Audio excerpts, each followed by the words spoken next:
Well, when the decision was made to switch to decimal currency, we realised that some of the machinery that we have would not handle that.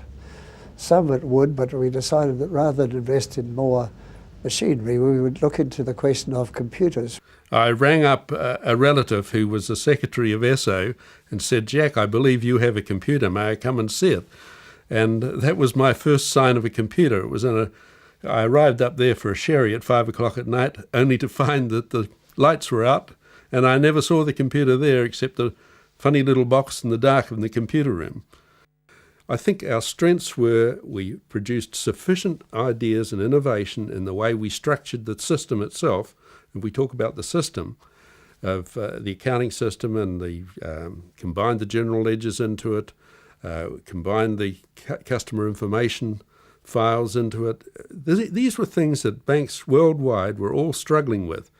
Vivian Street was a area that we had in Wellington that wasn't being properly utilised. It had a motor bank going into it, and it was probably the best available piece of land there, and we were able to buy some more land from a pickle factory that gave us enough space to build what we thought we required. Now, in doing so, in discussing with the architects, it was very difficult to get it done in the time frame that we allowed ourselves. This 18-month time frame scared people witless. So it was very important that we made sure that we came up with a new concept.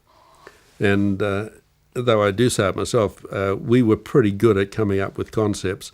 And the concept of cantilevering the building up on the top floor and then building the other floors subsequently had never been tried before, and the architects quite enjoyed the experience. We succeeded. The way it was arranged was that we'd run the computer system and the old system alongside each other for 3 months. Well, after 1 week, the system was going so well that the whole system was abandoned forever.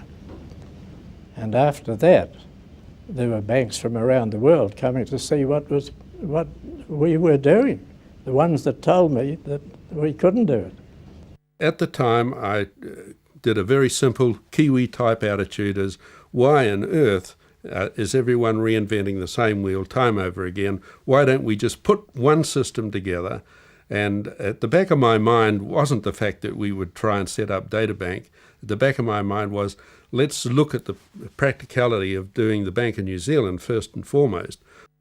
There will always be someone coming up with something that's is a cracker idea. And all I can say is look after that guy that comes up with him and make sure not that you give it to him too easily, but that he is given the challenge. At least give them the challenge.